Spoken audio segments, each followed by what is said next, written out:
Hey, Supernatural fans. It's just me here by myself, but I can't wait to talk with you all about this week's episode coming at you right now. You're tuning into the destination for TV superfan discussion, AFTERBUZZ TV.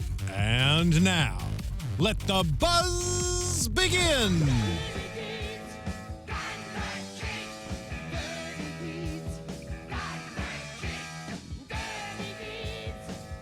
Supernatural, Season 12, Episode 21, and we found out that next week is the finale. We're getting a double dose of it, so we got lots to talk about tonight.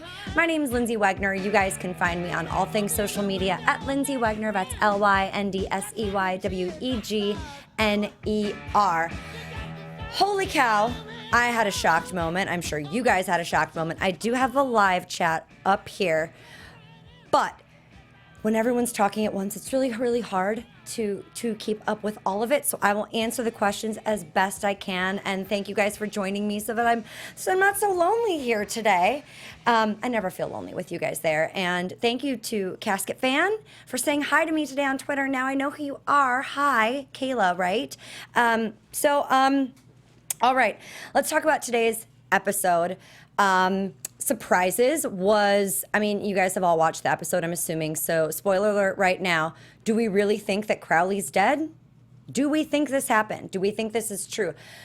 Oh, I'm a little bit nervous. They took his, body away. So big problems. I think that I called it at the beginning of the season that somebody was going to have to die, whether it be Cass or Mary or Crowley, and Katie loves Crowley, so she wouldn't want Crowley to die, but I got a feeling. I see yes and no. I know, guys. I know, it's crazy. So let's talk about the episode.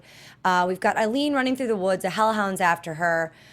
The men of letters are just, I think they're starting to piss everybody off. Not only Sam and Dean, but me. I'm mad now. They killed Mick a couple episodes ago.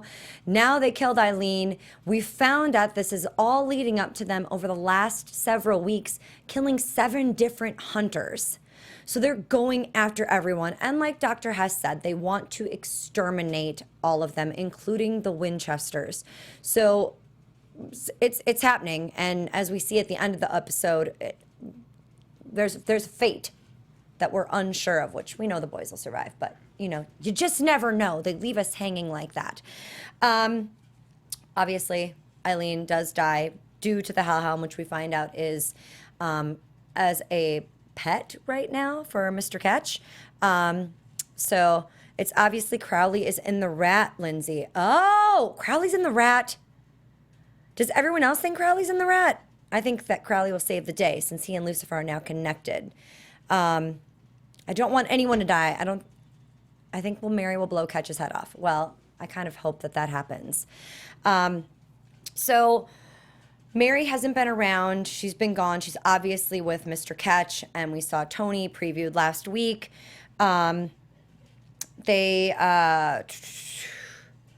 Crowley is in hell telling his minion to find Kelly. They don't know how powerful this baby's going to be when it's born.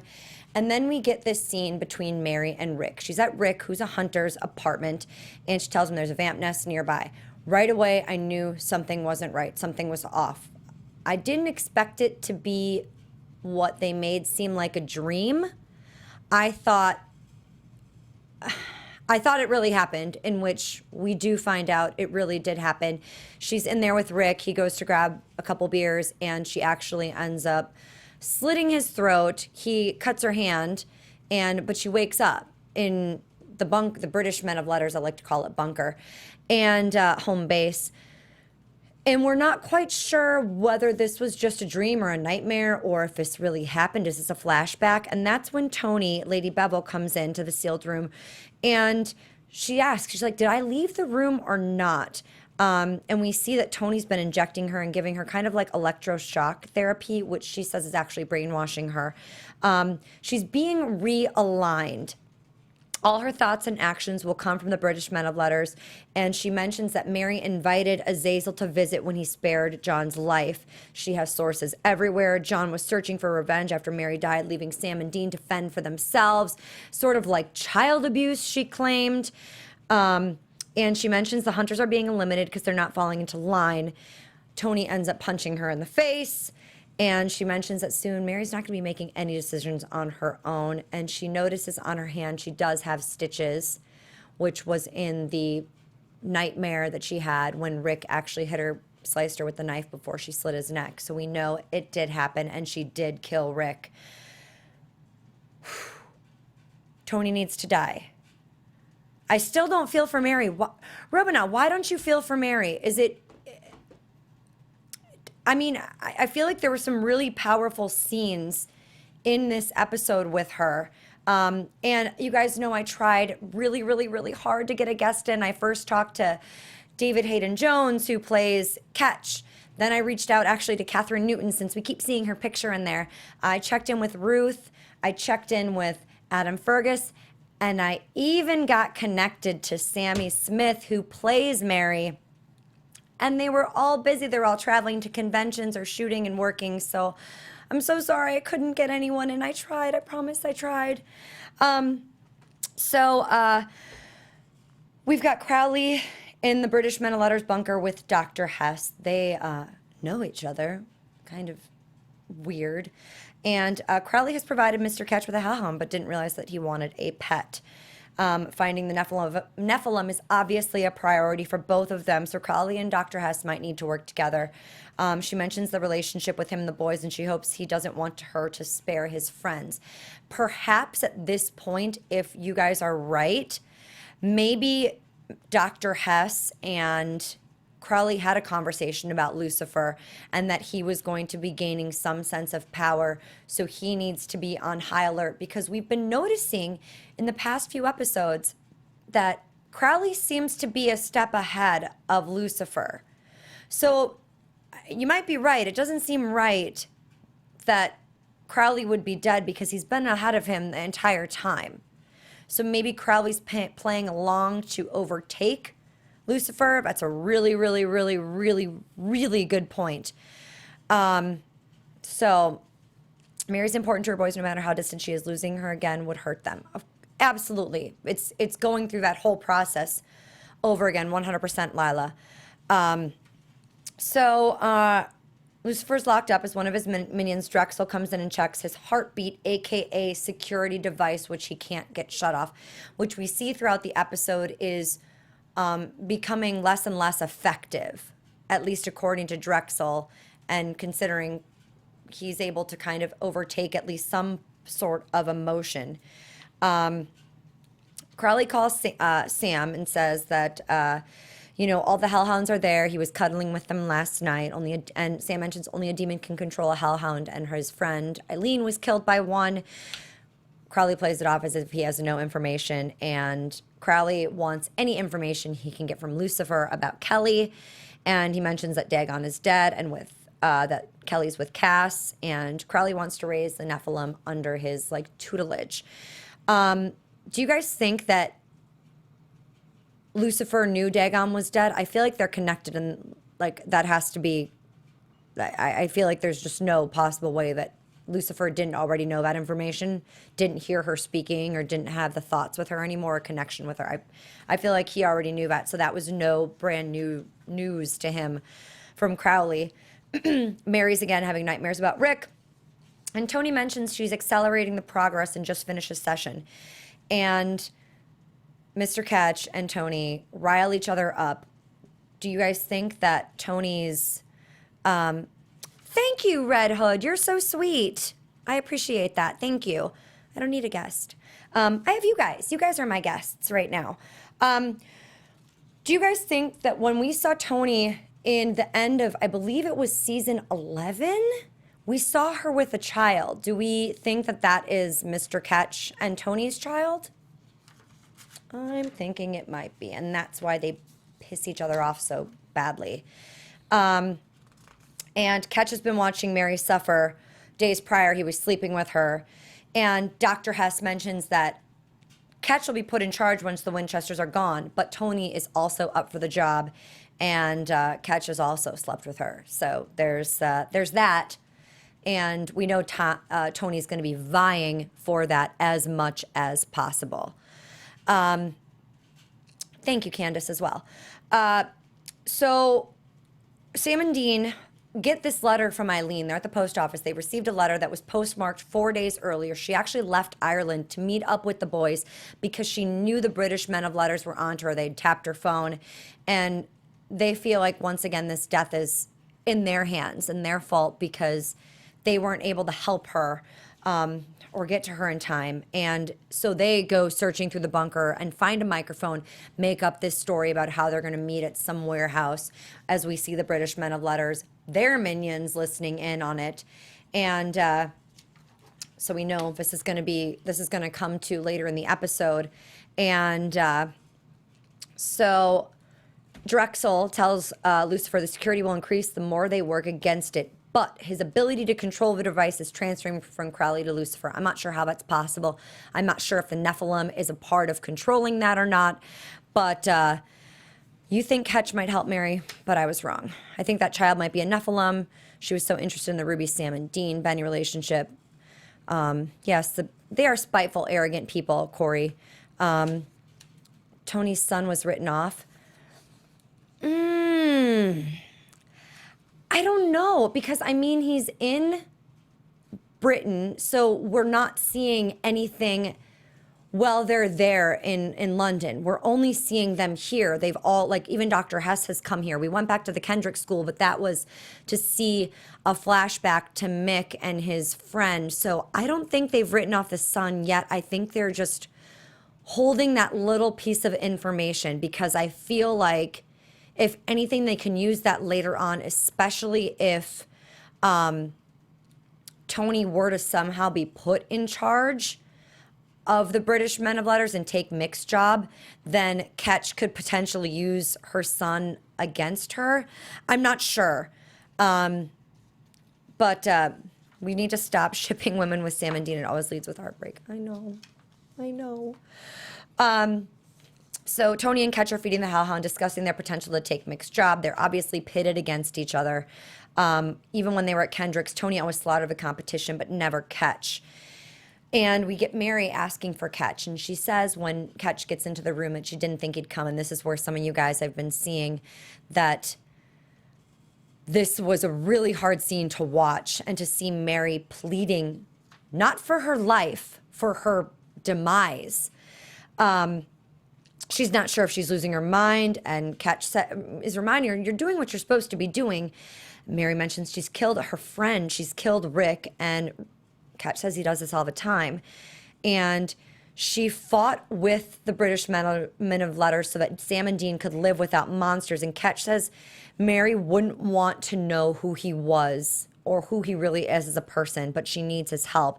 She goes to hug him. She grabs his gun. She tries to shoot herself. He pulls it away, stops her. She pleads for him to kill her. And the only thing she's ever had when she lost her family was her will, and now she's losing that. And she's putting Sam and Dean in danger. Please kill me. And Ketch says, it'll be over soon. And this scene, great work by Samantha Smith. Absolutely.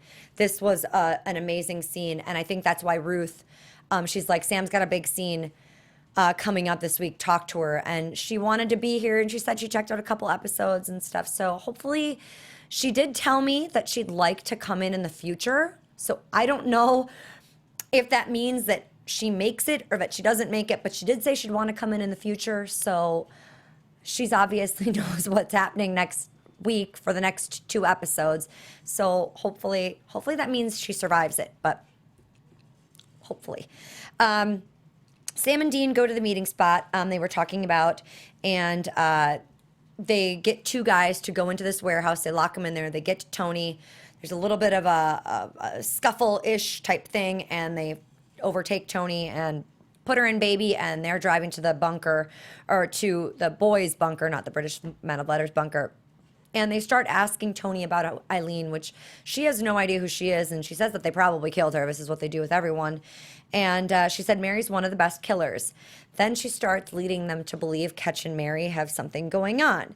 And she says it's some of the best sex that Ketch said he'd ever had.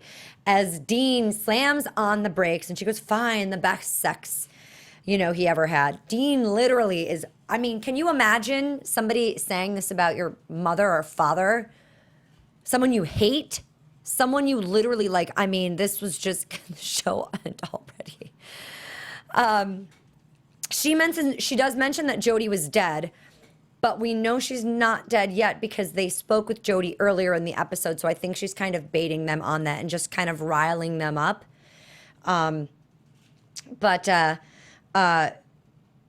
She tells them that Mick's dead. He was too sentimental for the job, kind of like Sam and Dean and all the other hunters.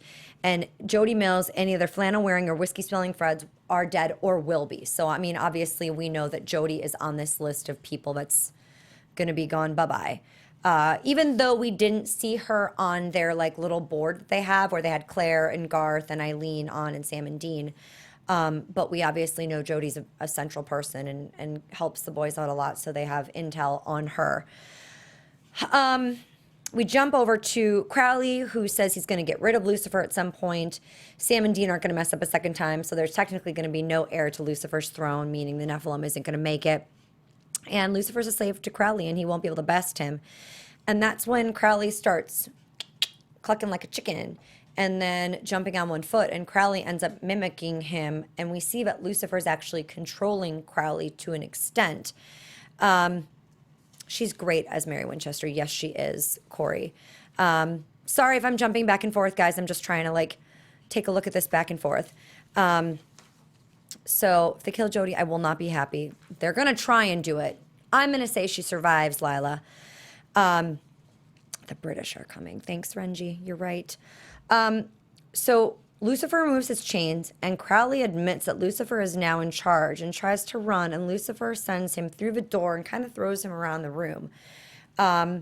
Lucifer is now king. He grabs one of the blades. He flashes the angel wings, which I always think is such a beautiful shot when we get to see the angel wings. Even when you see a fallen angel and you see the wings in the background, I don't like seeing anyone dead, but I love the effect that they do with it. We see Lucifer's angel wings go up, and he has the blade in his hand. He cuts Crowley's face, and then it says, "This is going to hurt," hits his nose, and then stabs Crowley in the chest. And I'm literally sitting there like, what? Thank God you guys mentioned the rat, because the rat walked in just in time as Crowley's sitting there, and he's alive at that point. And then later on, when a minion asks what he's supposed to do with Crowley, Drexel says to toss it. The rat does follow the body out.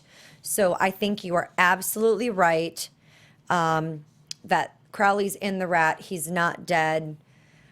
But does that mean that Crowley's vessel is gone? Does that mean he's going to have a new vessel? I don't know. Can he heal it again? I'm not quite sure. Crowlevette. So that is going to be interesting to see where that goes, and see if Crowley is in the end of the season or not. We get back to Sam and Dean at the bunker with Tony, and says that she better call Ketch, but Ketch is already there with a couple of his men, and Sam and Dean actually kill a couple of the guys, and then Mary walks in and she tells them to stay where they are, and they think that she means Ketch, but she actually means the boys. And Ketch mentions that Mary will shoot them. Mary takes Sam's gun, and now Ketch and Mary each have a gun in both of their hands because Ketch has Dean's gun. And they say Tony taught Mary how to be a hunter, and Mary is on the side with Ketch no matter what Dean is saying and pleading with her. Sam's not even saying anything at this point. Dean is trying to get her to come to, and she's just so under this spell and brainwashing and realigning that she's literally on the British men letter side at this point, which could be why you guys may not feel connected with her or may not feel bad for her, because she risked the boys' lives and she's come back in, and now she's she's not helping me think, but is it really her fault? She thought she was doing what was best for the boys. So Ketch and Mary leave, and Tony says, well, what about me? And Ketch says, everyone's expendable, and leaves her behind with Sam and Dean. Dean goes after Mary, and Ketch lets them know that this is where they will die. This is their tomb, in the bunker, because everything has been reversed, and the air will only last for 2 days. And as Ketch and Mary leave, you hear the sound of the power going down, the lights going out. All you have are basically the backlight, the red lights that are probably, I can't think of what they're called when all the power goes out, but you have like the stuff that keeps the generators kind of going and whatnot. But they're basically going to die in 2 days. And as Ketch and Mary are driving away, Ketch admits that the treatments are very successful and things will become easier. And she says to hurt the people she loves, and he says to hurt the people she won't remember. And when he asks her how she feels, she says she feels fine. And I'm a little scared. And then Lucifer, last shot we had, what shit just got real, right? Literally. Season 12 of Supernatural has been pretty awesome. I would say this season's been the best season so far just because there's been so many big things happening. I felt like there was less Monster of the Week episodes than there were. It really, like, the storyline kept going. There's so many different bits and pieces going on, and it's so interesting how even Cass is working with the boys but against the boys, and I love it. So the last scene we see is Lucifer on the hill, on a giant hill with a beautiful background. The sun is setting or rising, and he says, "My son," meaning the Nephilim, but still the sun's in the background. Beautiful shot. And that was this week's episode, you guys. Shit just got real. Pardon my language. Season's crazy. I think Charlie fail-safe that computer in the bunker. I wish that Charlie was still around because I feel like she'd be able to help out in some way. Damn those Leviathans. And next week, we have a double episode, so it's going to be a 2-hour episode, which means I think it's going to still start at 9 p.m. Pacific time, which, if it's 9 p.m. or 8 p.m., sorry, it'll start 8 p.m. Pacific time, which puts us at filming at 11 p.m., perhaps earlier if we can. But it'll be a 2-hour season finale, and we'll have our after show. And I think Alexis will be here with me. She has to be here with me because can't do the season finale without her. But next week we see Tony, Sam, and Dean having to work together to get out of the bunker. It's because the boys have to save lives and save the world. And the boys know Lucifer's up to something, but they can't kill him. This is where Cass is going to have to go after Lucifer.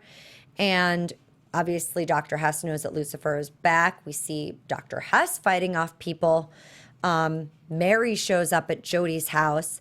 And the boys are in the British Men of Letters bunker fighting with Donna. You guys remember Donna, Sheriff Donna, I think she's from Minnesota or North Dakota. She was the one that had the crazy, like, oh yeah, there, don't you know, accent. Yeah. I had to slow that down to see that it was her. I was like, who's the girl with them? And I couldn't make out who the other guy with them, the other hunter was with them. But I hope Rowena will come back for this last episode. I feel like they need her. Let's talk about some predictions, you guys. Your AfterBuzz TV predictions. Who do we think we're going to lose? Are we going to lose Mary? Are we going to lose Cass? Are we going to lose Crowley, Lucifer, Rowena? I mean, I feel like it can't be Sam and Dean. And so who do we think is going to be no more? Because I feel like they have to kill off somebody.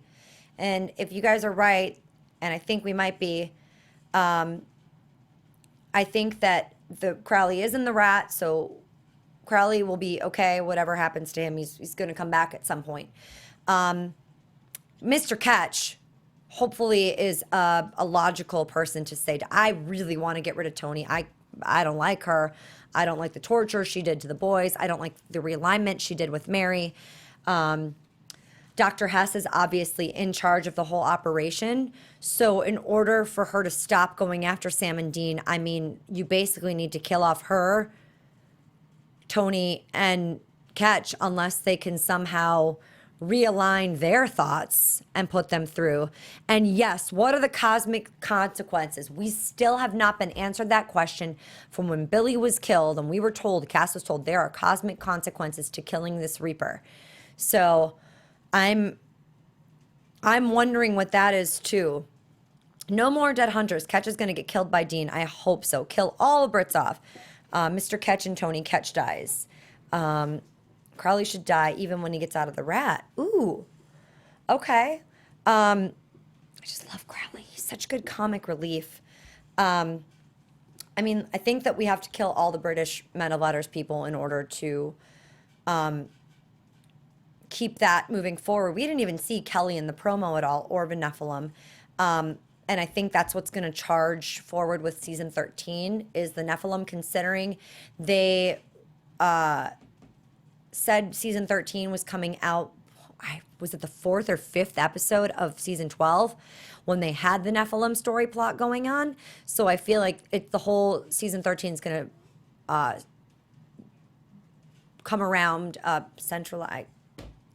be all about the Nephilim, because I can't think of the word I'm looking for. It's going to, focus on the Nephilim next season and not the British Men of Letters. So hopefully they'll have killed off all the British Men of Letters. Crowley's in a band, Robina is saying, in real life, I'm assuming. So he does have, I know he has a baby, newborn, it's a few months old. But so does Dean and Sam. Jared and Jensen both have babies. So I don't think that ever stops any of these guys. I think they like working and stuff. But maybe the band will keep Crowley busy, but he's not coming back.